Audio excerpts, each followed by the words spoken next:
با سلام خدمت همه بینندگان عزیز برنامه نبض. امیدوارم هفته خوبی رو پشت سر گذاشتین و ممنون که امروز دوباره بیننده برنامه ما شدین.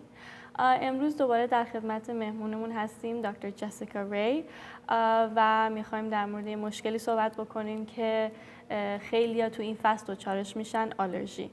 بالاخره هوا داره کمی گرم میشه و هوای بهاری اومد و به قول معروف بوی بهار اومد و به همراهش مشکلی که خیلی دچارش هستن، مشکل آلرژی به همراه داره. Thank you again for coming to the show today, Dr. Jessica. Thanks for having me. Thank you. امروز میخوایم همونجور گفتم در مورد آلرژی صحبت بکنیم و اولین سوالی که دارم از دکتر جسیکا این هستش که آلرژی فصلی یکی از مشکلاتی هستش که به دستگاه ایمنی بدن خیلی رابطه داره و همونجور گفتم اولین سوالی که هستش الان میخوام از دکتر جسیکا بپرسم.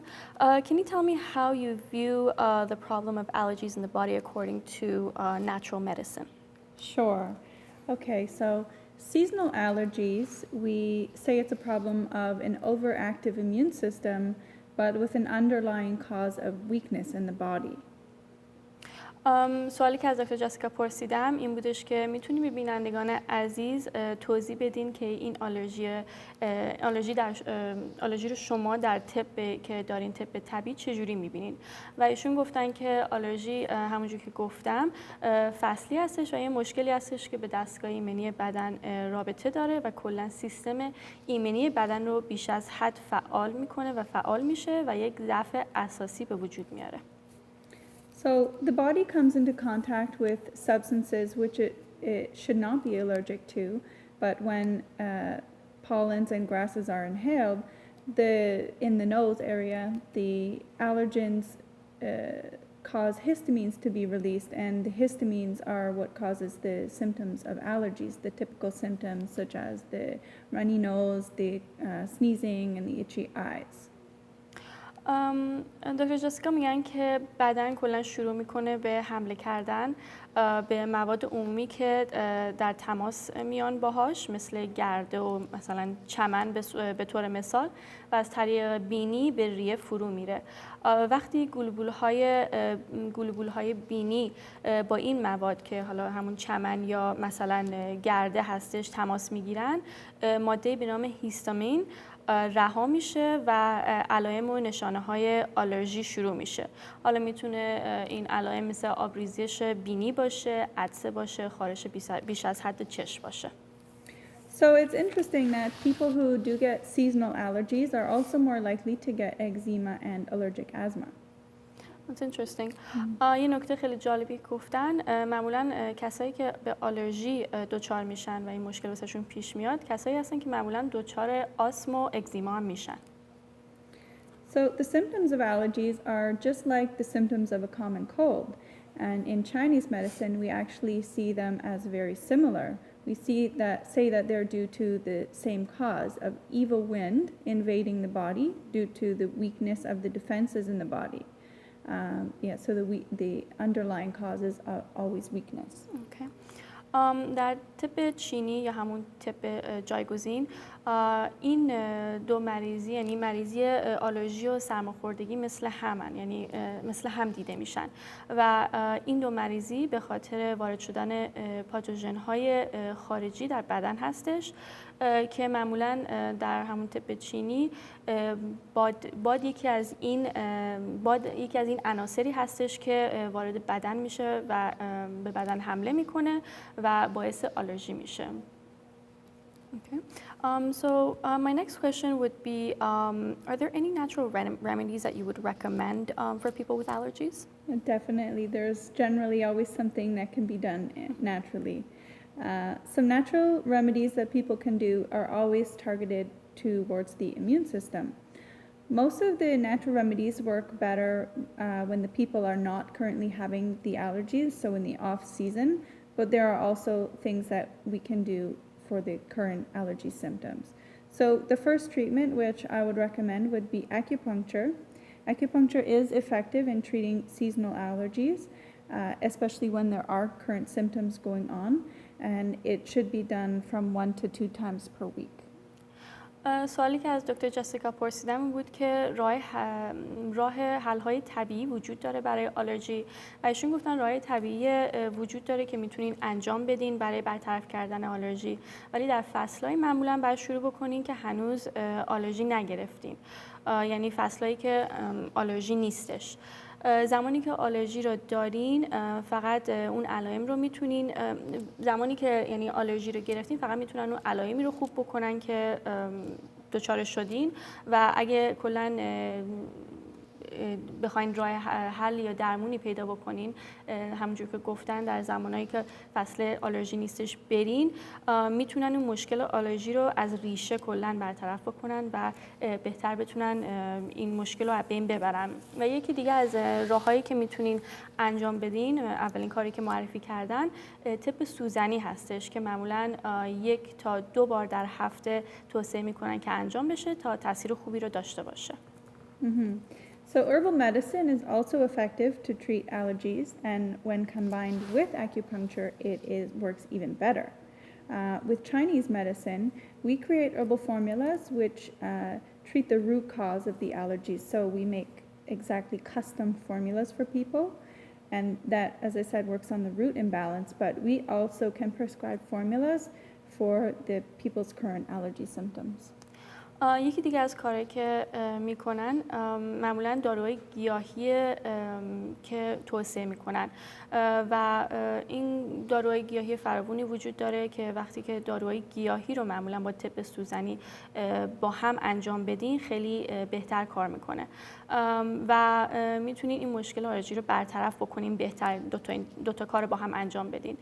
یک فرمول گیاهی هم معمولا درست میکنن که رابطه مستقیم با عدم تعادل ریشه بدن داره، یعنی دلیل اصلی که اون شخص این آلرژی رو داره و با استفاده از با این کلا فرمول گیاهی آلرژی رو میتونن برطرف بکنن و هر شخصی معمولا به طب حالا چینی یا طب داروهای چینی یا alternative medicine بخوان مراجعه بکنن، کسی که اینجا این کار رو انجام بده میتونن یه داروهای گیاهی هستن که فقط برای اون شخص میسازن و فقط برای بدن اون شخص میسازن که باعث میشه آلرژی رو بتونن برطرف بکنن.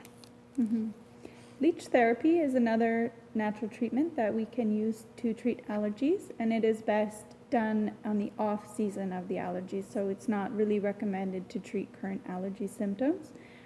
Leech therapy is actually one of the fastest growing natural medicines worldwide. It's an older treatment, but people are actually starting to use it again. Interesting. درمان با زالو یا همون لیچ تراپی یه نوع درمان دیگه هستش که بهترین زمان برای این کار معمولا در فصلایی که آلرژی هنوز شروع نشده هستش. زالو درمانی یکی از راههایی هستش که به سرعت داره رشد میکنه در دنیای طب طبیعی و خیلی هم مؤثر در برطرف کردن بسیاری از بیماری ها از جمله آلرژی هم هستش. Supplementation with bee pollen has also achieved very good results with allergies. Even though it's actually pollen being ingested in the body, exactly. It does help. But I would recommend that people do it under the supervision of somebody experienced in natural healthcare, and it also should be started in the off season. استفاده از گرده زنبور یکی از راه‌های مؤثر دیگه هستش که خیلی هم نتایج خوبی گرفته، ولی حتما توصیه میکنن که باید تحت درمان یک دکتر طب طبیعی با تجربه قرار بگیرین و زمانی هم که شروع میکنین مثل بقیه راه‌ها معمولا در فصلایی باشه که آلرژی هنوز نیومده باشه. حالا میتونه زمستون باشه یا میتونه تابستون باشه، پاییز باشه، ولی معمولا بهار همون فصلی هستش که خیلی دچار آلرژی میشن. تو این فصل‌ها نباشه که بتونین نتایج خیلی بهتری بگیرین. Are there any home remedies that people can do at home to get rid of these allergies? Definitely. As always, I would recommend some certain foods for people to eat. A lot of these foods are from the pungent category, and they would include foods such as ginger, onions, garlic. Bamboo shoots can also be eaten. Vegetables that can be helpful include cabbage, beets, carrots, leafy greens, yams, and reishi mushroom is also good. Interesting. سوال بعدی که پرسیدم از دکتر جسیکا این بودش که درمانهای خونگی وجود داره کلا برای بینندگان که میتونن استفاده بکنن، درمانایی که تو خونه میتونن استفاده کنن برای همین آلرژی و ایشون گفتن غذاهایی که میتونیم بخوریم معمولا غذاهای تند محسوب میشن برای آلرژی خیلی خوبه، مثل زنجبیل، پیاز، سیر، ساقه بامبو، کلم، لبو، هویج، سبزیجات، سیب زمینی شیرین و قارچ محسوب میشه. People can replace their water intake. They can replace it with ginger tea or also tea made from beet tops. That's interesting.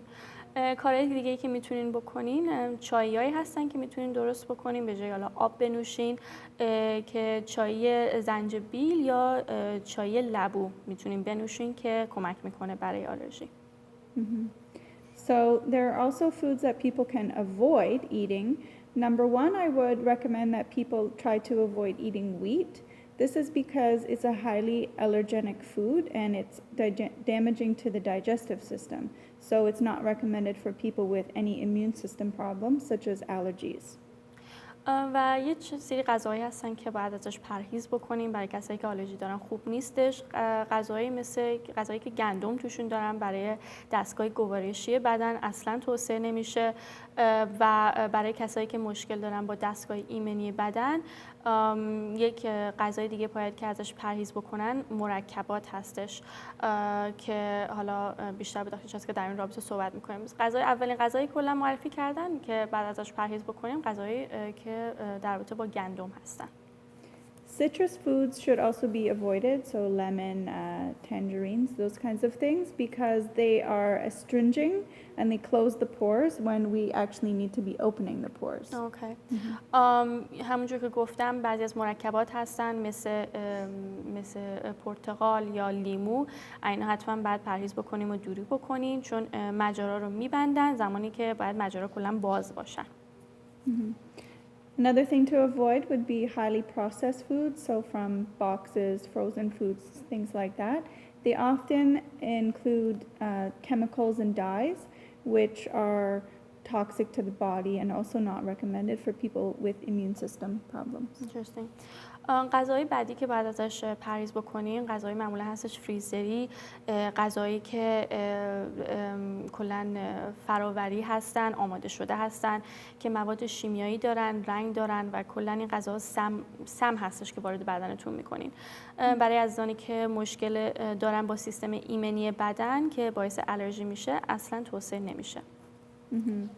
So things like chocolate, shellfish, dairy products, eggs, potatoes, non-organic meats, all of these foods should be avoided because they're also allergenic type foods and should be avoided for immune system problems. Okay. غذای دیگه‌ای که باید حتما ازش دوری بکنین کاکائو هستش، لبنیات همونجور که گفتن، تخم مرغ، سیب زمینی و گوشتای غیر هورمونی این غذا باعث آلرژی میشن. و کلا کسایی که این مشکل رو دارن باید مشکل کلا ایمنی بدن دارن باید حتما از این غذا دوری بکنن.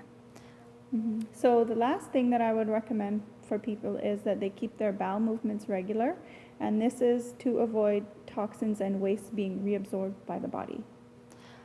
نکته آخری که میخوام بهش اشاره بکنم این که دستگاه گوارشی رو حتما باید تمیز نگه بدارین که باعث نشه که سم کلا بتونه وارد بدن بشه. Thank you again for being on the show today. Your advice was really helpful and I hope to have you on future shows. Thank you. ممنون که امروز دوباره بیننده برنامه ما شدین. امیدوارم استفاده بردین از این برنامه. مثل همیشه رو وبسایت فیسبوک ما حتما برین facebook.com/رادیو رویا یا روی نظرات و کلا سوالای شما رو اونجا میتونین بذارین یا رو وبسایت ما radioroya.com میتونین حتما برین سوالی نظری دارین ما حتما در برنامه‌های بعدی پاسخگوی سوالای شما خواهیم بود. هفته خوبی رو سلامتی رو براتون آرزو میکنم تا برنامه بعد. شب بخیر، خدا نگهدار.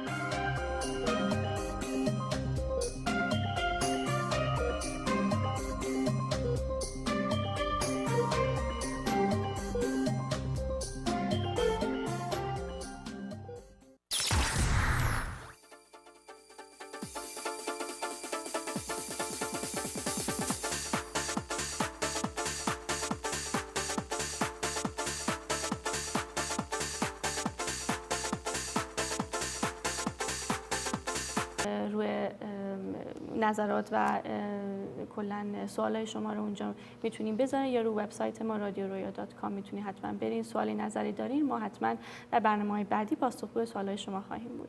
هفته خوبی رو، سلامتی رو براتون آرزو میکنم. تا برنامه بعد شب بخیر، خدا نگهدار.